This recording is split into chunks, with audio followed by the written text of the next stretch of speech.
우리 계속해서 속사람의 강건함을 위해서 기도하는데 그 내용으로 들어가기 위해서 우리가 먼저 확인하고 읽어야 될 성경이 있습니다. 누가복음 22장 24절에서 27절 다 찾으시죠?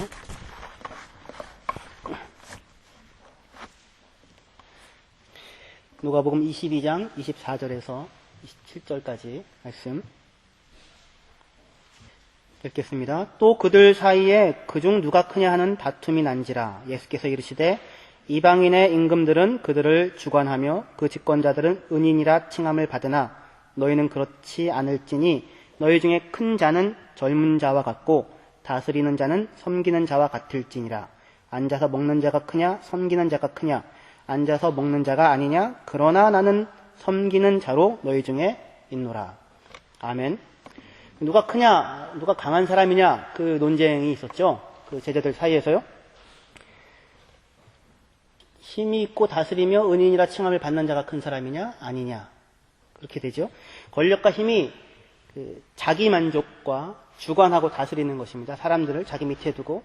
은인이라 칭함을 받는 자기 치장으로 가는 사람과 그렇지 아니하고 권력과 힘이 다른 사람의 만족과 그리고 다른 사람을 세워주는 쪽으로 가는 자가 큰 사람이냐. 그렇게 지금 되는 것이죠. 예수님이 큰 사람인데 갖고 있는 힘과 권력을 가지고 주관하고 은인이라 칭함을 받는 그 힘이 있는 당사자가 중심이 되고 그가 혜택을 받고 그가 누림을 얻는 게 아니라 힘이 있는 당사자인데 힘을 가지고 식사시즌꾼으로 있어서 다른 사람을 섬기고 있는, 그쵸? 힘과 권력이 다른 사람을 세워주는 곳으로 가느냐, 그렇게 하는 사람이 큰 사람이냐, 그렇게 묻고 지금 계시죠? 그러니까 지극히 작은 한 사람까지 존중할 수 있고 섬겨줄 수 있는 사람이 큰 사람인 것입니다.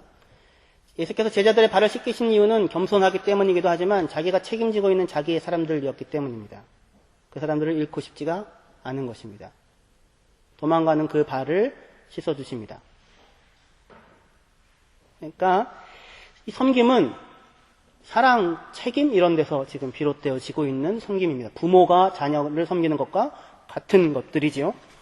그래서 누가 큰 사람인가? 작은 사람을 섬겨주고 책임질 일과 책임질 사람이 많은 사람, 그 책임을 감당하고 있는 사람이 지금 큰 사람이고 강한 사람으로 나타나고 있습니다. 우리가 읽었었던 데 에베소서에 보면 하늘과 땅에 있는 각 족속에게 하나님께서 이름을 주시죠. 이름을 주셨다는 얘기는 그들을 안다는 것이고 사랑한다는 것이고 책임을 진다는 것입니다. 함부로 이름을 짓지 않죠.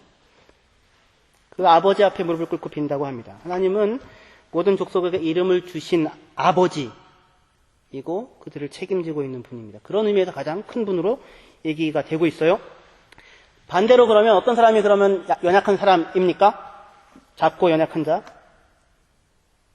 존중하고 책임지고 대접해주는 게 아니고 존중받고 대접받고자 하는 사람이죠. 지배자하고 힘이 있는데 은인이라 칭함 받기를 원해요.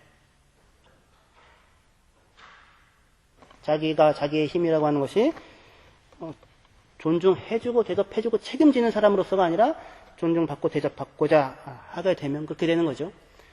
그래서 연약한 사람은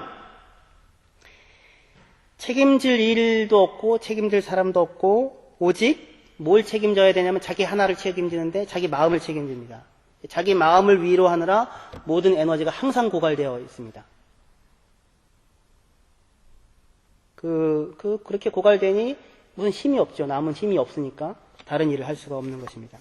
약한 사람은 그래서 실질적으로 권력을 갖고 있다 갖고 있지 않다와 상관없이 자기의 마음을 위로하느라 지키느라 변명하느라 변호하느라 증명하느라 에너지가 항상 사용되어져서 더 이상 쓸 에너지가 없는 사람들, 그 사람들이 약한 사람이겠지요. 그 약한 사람들은 늘 피해의식 속에서 살게 됩니다. 자기가 늘 손해보고 있다고 생각합니다. 늘 빼앗기고 있다고 생각합니다.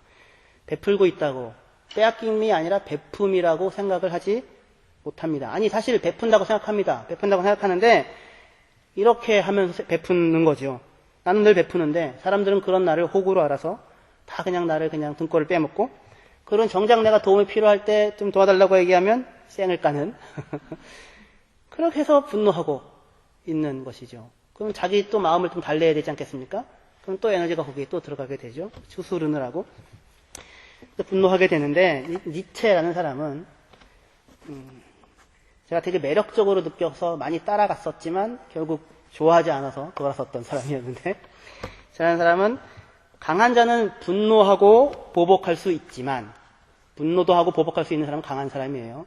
그런데 약한 사람은 분노는 하지만 보복할 수 있는 힘이 없어서 원한만을 품고 산다. 그렇게 얘기를 합니다. 지금 무슨 얘기인지. 예. 그러니까 약한 자들이 품는 분노는 분노가 아니고 원한이다. 그렇게 지금 얘기를 하면서 강한 자와 약자를 힘이 있다 없다의 여부로만 구분을 해요. 그러니까 한편 분명히 원한을 품고 산다면 약한 사람이 이긴 하지만 그의 구분의 기준이 그렇다는 것입니다. 그래서 이런 사람들을, 그러니까 그 힘만 있으면 뭔가를 보복하려고 하지만 힘이 없기 때문에 어쩔 수 없이 스스로 쭈그러들어서 이렇게 한을 품고 살아가는 사람들, 이런 사람들을 원한의 무리라고 불렀습니다. 그러한 원한의 무리들의 대표가 누구였냐면 니체는 그리스도인이라고 생각했어요. 예수 믿는 사람들이. 기독교는 원한의 인간들의 종교다. 여러분들 예수 믿는 사람들인데 원한으로 가득 찬 분들이십니까 혹시? 어떤 의미로 그렇게 얘기했냐면, 스스로 강한 자가 될 수 없는 하층 천한 사람들이 스스로를 연민하면서 가난한 자가 복이 있다, 막 이런 그런 말들로 자기를 위로하고, 그리고 십자가에 죽은 그 사람이 사실 하나님의 아들이다 라고 하는, 이 라스베가스에서는 감히 상상도 하지 못할 말도 안 되는 신개념을 만들어 놓고, 그렇게 얘기해요 니체가. 그리스에서는 상상도 하지 못할 여기 그거죠. 신개념을 만들어 놓고 도저히 헤어나올 수도 없고 복수도 할 수 없는 자신들을 스스로 위로하고 있는 것이 기독교다. 그렇게 이 얘기를 했었어요. 원한의 인간들. 그러면서 이 땅에서는 비록 가난하게 살지만 천국에 가서는 우리야말로 부유함을 누릴 것이다. 저들 이곳에서 부유하게 살고 있는 저 강한 사람들은 다 지옥에서 고통을 겪을 것이다. 라고 하는 원한의 찬 소망 가운데 하루하루를 견디며 살아가고 있는 사람들. 그게 그리스도인이다. 어떠십니까, 여러분들은? 그러면서 우리는, 그러니까 니체가 추구하는 강함은, 우리는 그런 원한의 사람이 아니고 귀족적인 것이고 금발의 아리안적인 것이며, 니체 본인은 금발도 아니었는데 금발의 아리안적인 것이고 야성적이며 이성적이고 고대 그리스적인 것이다. 이렇게 하면서 스스로가 스스로에 대한 법이 되고, 나에 대한 법을 내가 정하는 거예요. 하나님이 정하는 게 아니라, 신이 정하는 게 아니라 내가 정하고 스스로 굴러가는 바퀴이고, 스스로에 대한 완전한 통제를 할 수 있는 신과 같은 존재, 초인입니다. 그게 위버맨십, 초인에 대한 추구를 했었습니다. 그런데 묻고 싶은 겁니다. 여기서 강하다고 하는 그 얘기가 그렇다면 사람은 그렇게 강한가 이겁니다. 절대적인 자기에 대한 통제를 가지며 스스로 굴러가고 스스로가 스스로에 대해 법이 될 수 있는, 스스로가 세운 자기 법에 대해서 스스로를 완벽하게 지켜낼 수 있을 만한, 그리고 자기가 가지고 있는 힘을 완벽하게 그렇게 통제할 수 있을 만한 만큼 그렇게 사람이 강한가 이겁니다.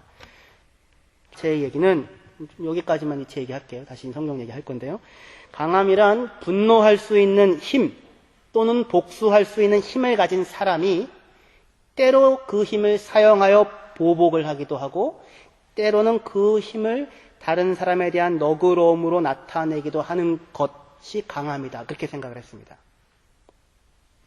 강함이란 분노할 수 있는 힘, 복수할 수 있는 힘을 가진 사람이 힘이 있어서 때로 보복하고 때로는 너그러움으로 상대를 보내주는 그런 강함을 갖고 있는 사람이 강한 사람이다 했습니다. 어떻게, 여러분들은 어떻습니까? 저도 그런 이 생각이 들면 불꽃이 확 피어오르더라고요. 무슨 불꽃이냐면 그 강함이, 나도 그런 강함을 한번 가져봤으면, 이런 거죠. 막강한 권력이 있어서, 힘이 있어서 나한테 건드린 사람은 보복하고, 그리고 너그러움으로 그래 됐어 용서할게, 이런 강함이 생각만 해도 막 이렇게 뭐가 차오르는 것 같지 않습니까? 안 그렇습니까? 권력의 의지가 제가 강해서 그런 건지 아니면, 그런데 문제는 그겁니다. 사람이 과연 그렇게 강한 존재인가 이겁니다. 그렇게 스스로를 통제할 수 있는, 그 뿌리 깊은 나무에서 개파이가 그러지 않습니까? 내가 그렇게 강한가? 뭐, 예, 보십시오. 아니죠. 그렇게 안 강하더라고요. 강하긴 강한데 결국은 죽고 마는데, 사람은 아무리 강하다고 해도 누군가의 멸시에 찬 눈빛 하나에도 깊은 상처를 받고 자기 감정 하나를 통제하지 못해서 무너지기도 하며, 누군가의 말 한마디에도 자존심에 깊은 상처를 받고 밤잠 못 자며 흔들리는 존재입니다. 그런 인간이 자기의 힘을 통제하고 조절하여 때로 복수로 때로 너그러움으로 사람을 대할 수 있을까요? 힘이 있는데 상처받은 맹수가? 그럴 수 없을 것입니다. 그렇지 않습니다. 강함은 우리가 지금 지난주에도 확인했고 지금 이번 시간을 통해서도 확인하려고 하는 것인데, 강함은 온유와 겸손에서 오고 온유와 겸손을 통해서만 발현됩니다. 나타납니다. 겸손은 자기의 소원을 이룰 수 없는 원한의 인간이 어쩔 수 없이 가지는 마음의 위안의 자리가 아니라, 그게 아니라 자기 자신을 있는 그대로 확인하는 자가 갖는 자유예요. 그렇게 말씀드렸죠. 겸손이란 자기의 자기다움을 확인하는 거라고 했죠. 거기가 영광이라고, 자기가 가장 자기다울 때 영광이라고, 하나님이 가장 하나님다울 때 영광스러운 것처럼 자기가 가장 자기다울 때 영광이라고 하지 않았습니까? 그래서 자신을 있는 그대로 확인하는 자가 갖는 자유, 그리고 그러한 자기를 사랑할 수 있는 사랑, 그리고 그러한 자신이 하나님의 영광의 형상을 따라서 지어진 존재라고 하는 믿음, 그 믿음에서 나오는 감사, 그리고 그 하나님의 영광의 형상이 자기에게 있어서 그것을 마침내 내가 내 삶의 전체를 통하여서 이루어내야 할 사명이라고 하는 그 사명과 그 미래에 대한 소망, 그 모든 것들을 담고 있는 인식이 겸손입니다. 사랑과 믿음과 소망과 자유와 감사와 사명이 다 들어가 있는 내용입니다. 겸손이라는 것은 자기를 확인하는 것입니다. 겸손이란 자기 증명도, 자기 변명도, 자기 과시도, 자기 연민도 아닙니다. 여러분들이 한번 일주일 동안 돌아보십시오. 하루를 한번 생각해 보십시오. 여러분들이 쏟는 에너지는 도대체 주로 어디에 놓여져 있습니까? 자기 증명, 나를 증명하기 위해서. 내가 누군지 알아? 내가 이런 사람이야. 나를 뭘로 보는 거야?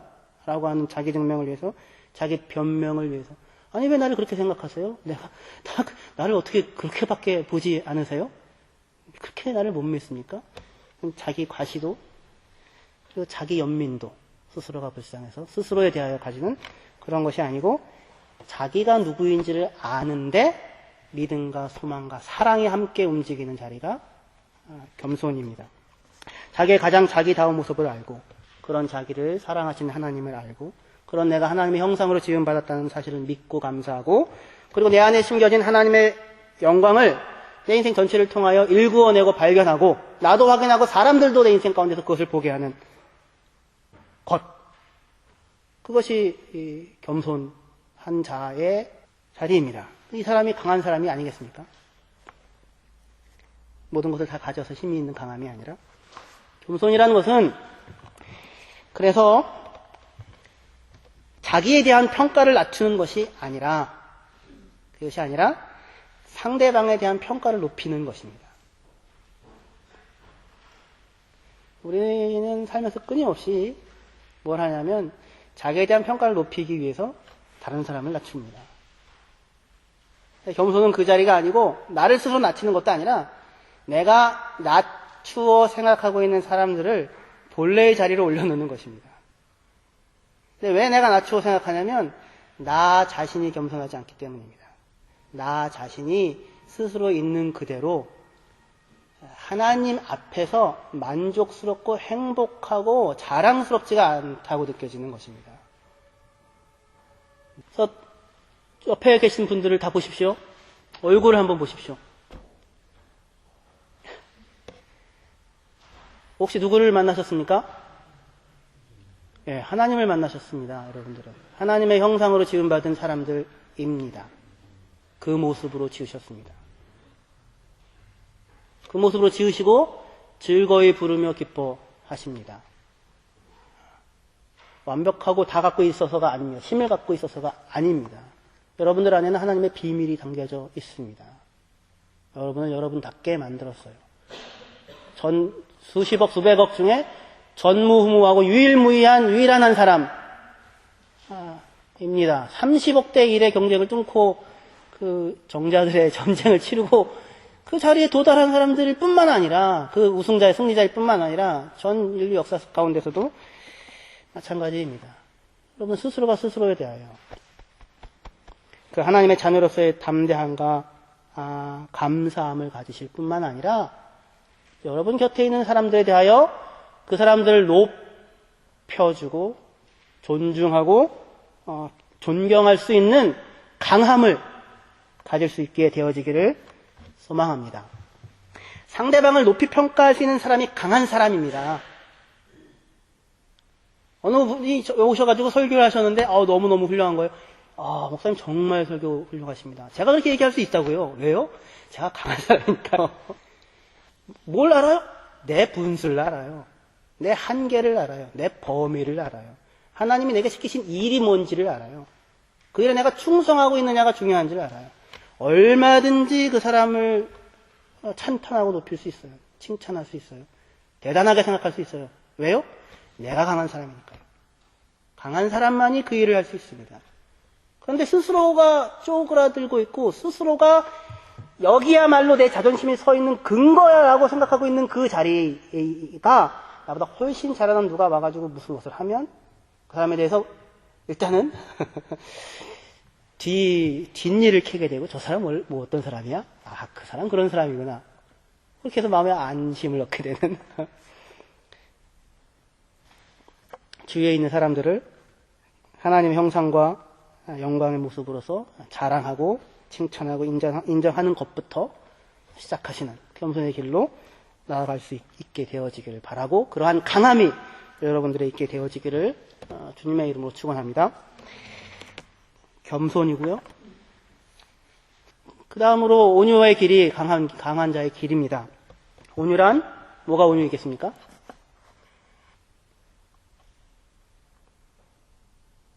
따라 합시다. 온유는 하나님을 인정하는 것이다. 하나님을 인정하는 것입니다. 내가 하나님이 아닙니다. 내가 그 꽃갱이 들고 나가서 이것들을 이게 아니고 하나님 당신이 계십니다 하는 시작입니다. 십자가를 지면서도 하나님을 신뢰합니다. 하나님의 깊은 섭리와 지혜를 믿고 모든 상황 속에서도 사람을 믿고 기다리며 선을 행합니다. 나를 신뢰하는 것이 아니라 하나님을 믿고 신뢰하며 사람 또한 믿고 신뢰합니다. 성경은 온유한 자가 땅을 차지한다고 얘기합니다. 온유한 자가 땅을 기업으로 받을 것이요. 힘 있는 사람이 아니라 자기 힘을 의지하고 그 힘으로 땅을 취해 가지는 사람은 땅을 차지할 수는 있겠지만 상속할 수 없을 것입니다. 상속시킬 수 없을 것입니다. 유업으로 누릴 수 없을 것입니다. 사람이 힘을 의지하면 그 힘이 사람을 불살라 재료로 사용하고 태운 후 결국 그 사람을 버리고 맙니다. 역사에서 무수히 그런 일들을 우리는 보게 됩니다. 성경은 온유한 자가, 하나님을 믿는 자가, 하나님을 신뢰하는 자만이 땅을 상속하다고 얘기합니다. 이제 우리의 본문으로 돌아와서요. 에베소서 3장 13절을 읽어보겠습니다. 같이 읽겠습니다. 시작. 그러므로 너희에게 구하노니 너희를 위한 나의 여러 환난에 대해 낙심하지 말라. 이는 너희의 영광이니라. 이게 온유입니다. 자기가 환난을 당하는데 스스로 낙심하지 않을 뿐 아니라 오히려 에베소 교인을 걱정합니다.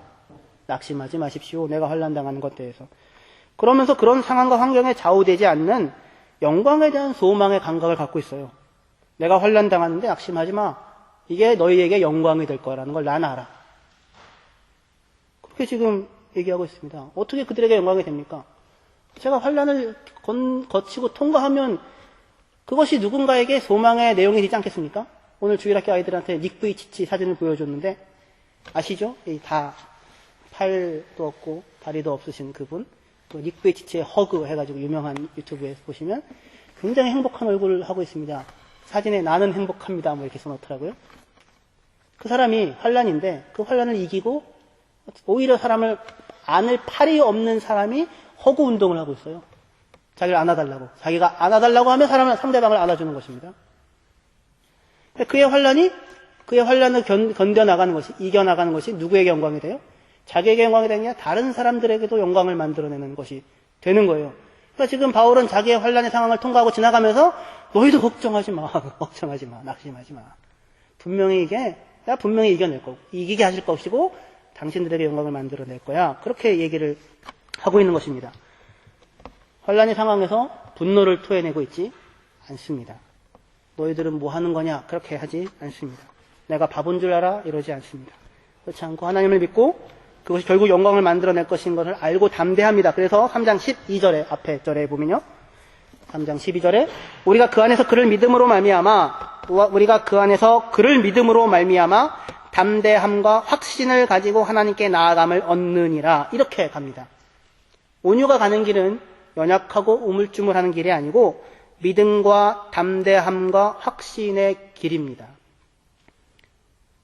담대함과 확신이 있으니까 온유할 수 있고 불안하고 조급해하지 않으니 온유할 수 있는 것입니다. 그렇죠. 확신이 없고 불안하니까 왜 나만 이 짐을 지는 거야? 이렇게 되는 거죠. 그런데 담대함과 확신이 있으면 하나님께서 반드시 영광을 만들어내고 성공하게 만드실 것이라는 마음이 있으면 불안해하고 조급하지 않으니 분노의 먹이로 자기를 내어주지 않게 되고 그리고 온유할 수 있는 것입니다. 사람들에 대하여 오히려 위로할 수 있는 그런 마음을 갖게 되는 것이죠. 그래서 이 담대함은 그러나 자기가 갖고 있는 힘에 대한 확신에서 나오는 것이 아니라 온유 자체가 그런 것처럼 하나님에 대한 확신에서 나옵니다. 12절에 우리가 그 안에서 그를 믿음으로 말미암아 담대함과 확신을 가지고입니다. 하나님을 믿음으로 말미암아, 상황을 믿음으로 말미암아가 아니라 1주일, 2주일마다 바뀌어지는 상황이 아니라 한 달, 두 달 만에 바뀌어지는 사람들의 태도가 아니라 5년, 10년이면 또 바뀌어지는 사람들의 태도나 평가가 아니라 하나님을 믿기 때문에 담대한 것입니다. 담대할 수 있으니 온유할 수 있는 것입니다. 하나님이 정의를 행해서 마침내 내 원수들을 다 처치해버리고 그들에게 수치를 안겨줄 것이다 라고 하는 원한의 마음이 있어서 그 마음을 풀 수 있어서가 아니라 그것이 아니라 그런 하나님의 믿음이 아니라 하나님이 나의 모든 환난을 통하여서 이것을 통하여 반드시 저희들을 영광스럽게 하고야 말 것이다 라는 소망을 가진 자의 확신입니다.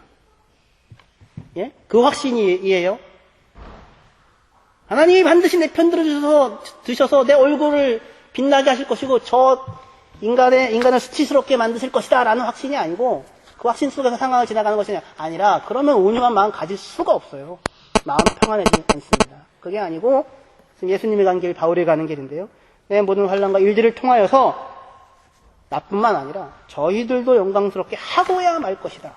그게 하나님이다. 라고 하는 믿음, 그 소망, 담대함, 신뢰. 그래서 온유한 것입니다. 바울 스스로가 지금 강건한 사람으로 등장합니다.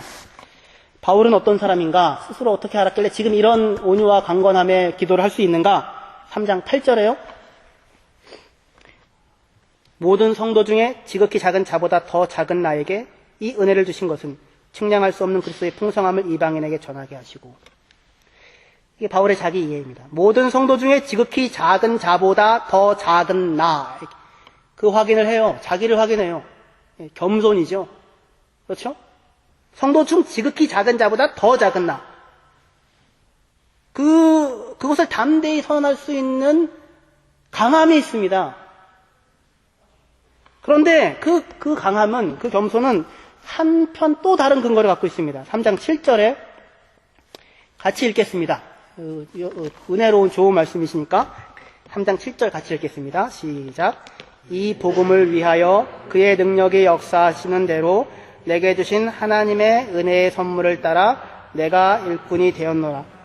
예, 모든 성도 중에 지극히 작은 자보다 더 작은 자라고 자기를 알고 있는데 그런 것이 자기 비하 속에서 자기 연민 속에서 그렇게 생각하는 것이 아니고 이 복음을 위해 하나님께서 그의 능력이 역사하시는 대로 내게 하나님의 은혜의 선물을 주었어요.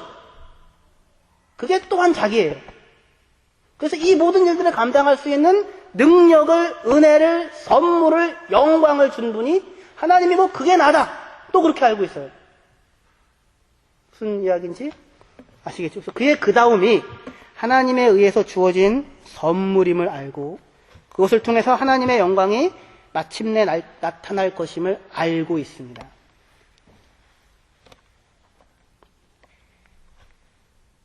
그 확신 속에서, 그 능력에 대한, 선물에 대한, 은혜에 대한 확신 속에서, 신뢰 속에서 담대함을 가지고 모든 상황을 이겨냅니다.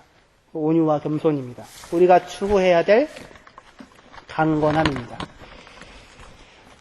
할렐루야. 여러분들은 하나님의 능력으로 역사하시는 것을 따라서 은혜의 선물을 풍성하게 받고 있는 사람이다라고 혹시 그렇게 확인하고 계십니까? 그렇게 확인하시는 눈이 열리시기를 그리고 다른 사람들에게서 그것을 볼 수 있게 되어지기를 바랍니다. 온유와 겸손, 그렇게 하는 것이 강하다고, 강한 자의 길이라고 했는데, 하지만 그것은 내가 결심한다고 해서 생겨납니까? 내가 결심한다고 해서 되어지는 것이 아닙니다.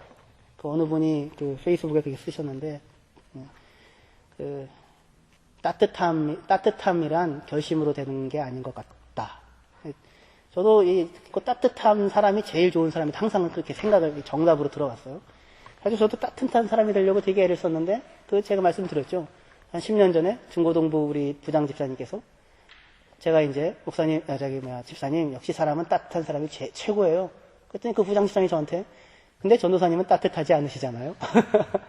그렇게 얘기를 하시더라고요. 그래서, 예, 맞습니다. 제가 따뜻하지 않습니다. 그리고 그런데 결심한다고 되는 게 아니더라고요. 지금 세월이 그 이후 10몇 년이 지났는데, 어떻게 제가 좀 따뜻해졌습니까? 예, 상처를 주는 말들 하지 마시고, 얘기하시면 그 있는 그대로가 그게 저예요. 예, 저는 그거 받아들입니다. 근데 그때보다는 조금 따뜻해진 것 같아요. 제가 애들 보면서 애들이 이뻐져요. 그때는 애들 안 이뻤어요. 근데 지금은 애들이 이뻐요. 그 속사람의 강건함, 온유와 겸손은 뭘 통해서 이루어진다고요? 결심으로가 아니라 성령으로 말미암아요. 성령으로 말미암아 속사람을 능력으로 강건하게 하옵시며. 누가 만들어내요? 하나님이 만들어내신다고요. 하나님께서 내 안에서 이루어가는 것입니다. 하나님께서 성령으로 말미암으니까 갑자기 온유, 겸손 퍽 생기는 게 아니고 시간을 통해서 만들어 가실 것입니다. 사람이 겸손해지는 것은 교만과 절망 사이를 무수히 오가면서 결국 하나님 앞에 얻어지게 되는 은혜의 선물인 것 같습니다. 그렇죠. 바울은 지금 겸손한 한 사람이 되어 있는데 그에 앞서서 다메섹 사건이 있었고 그 이전에 아주 최고로 잘 나가던 시절에 바리새인 시절이 있었고 회심 이후에 무수한 일들과 갈등과 시련 속에서 별별 소리를 다 들으면서 그는 점점 더 겸손해지게 됩니다. 그렇죠. 그래서 고린도서 15장에 나는 사도 중에 가장 작은 자다. 사도라 칭함 받기를 감당하지 못하겠다 해서 사도랑 비교하다가 에베소 3장 8절 우리가 읽었던 본문에 나는 모든 성도 중 지극히 작은 자보다 더 작은 자다. 사도랑 비교하다가 성도들이랑 비교하고 디모데전서 1장 15절에 밑보다 모든 사람이 받을 이 말이요 그리스도 예수께서 죄인을 구원하시려고 세상에 임하셨다 하였도다. 죄인 중에 내가 괴수다. 그래서 말년에 돌아가시기 전에는 자기를 죄인 중에 괴수로 비교하게 됩니다. 시간이 지나면 지날수록 자기의 부족함이라기보다는 자기의 있는 모습의 그들의 모습과 그러한 내게 베푸신 하나님의 은혜의 지극히 크심을 알아가면서 점점점 더 그 겸손의 자리에 서게 됩니다. 지상에서 가장 온유한 사람이라는 모세도 마찬가지죠. 처음 40년은 애고의 왕자로 있으면서 아무 부족할 것이 없는 교만 속에서 살았지요. 그러다가 나머지 갑자기 살인자로 인생이 바뀌어서 40년 동안 양치기 하면서 스스로 엄청난 절망과 좌절 속에서 헤매고 왔다 갔다 했었을 것입니다. 그리고 나서야 지상에서 가장 온유한 사람이 되어갑니다. 그러니까 여러분들도 그렇지 않습니까? 세상에서 나는 내가 노래 제일 잘하는 사람인 줄 알았어. 그런데 아니더라고요. 이렇게 수많이 우리도 스스로 절망과 교만 사이를 왔다 갔다 하며, 교만과 절망 사이를 수없이 왔다 갔다 하며, 기댈 자리를 찾으며, 발 뻗을 자리를 찾아가며, 내 있을 자리를 찾아가며 여기까지 오게 되었습니다. 여기까지 오게 된 여러분의 자리가 수많은 사람들을 넉넉하게 받아들여 놓고 있는 각각의 모습들을 보며 참 훌륭하다, 대단하다, 이건 부족하지만 이거는 참 배울만하다 라고 하는 수많은 사람들을 세울 수 있는 넓은 터전으로 여러분들의 인격이, 겸손이, 온유가 혹시 갖추어져 있습니까? 아직 아니죠. 그러니까 한참 가야 될 것입니다. 누가 그 일을 하세요? 하나님께서 이 일을 우리 가운데 해 나갈 것입니다. 해 나가고 있습니다. 그래서 우리는 끊임없이 그 사이에서 변화가며 성장을 찾아나가며 좌우로 흔들리며 앞으로 나아가게 될 것입니다. 그 속에서 강함은 자기를 주장하는 편에 서는 것이 아니라 진리 편에 서는 것이고, 끊임없이 하나님 편에 서는 것이고, 예수 편에 서는 것이고, 사랑 편에 서는 것이고, 사람을 살리는 편에 서는 것이고, 대접하는 자 편에 서는 것입니다. 사람이 연약하기 때문에 항상 이 편에 설 수가 없습니다. 왔다 갔다 변덕을 부릴 것입니다. 그때 우리가 놓지 말아야 할 기초입니다. 예수님을 따라, 하나님의 영광을 따라, 성령을 따라 살아가리라. 그 길을 걸어갈 때 우리는 마침내 참으로 강한, 강건한 사람이 되어 있을 것입니다. 기도하시겠습니다.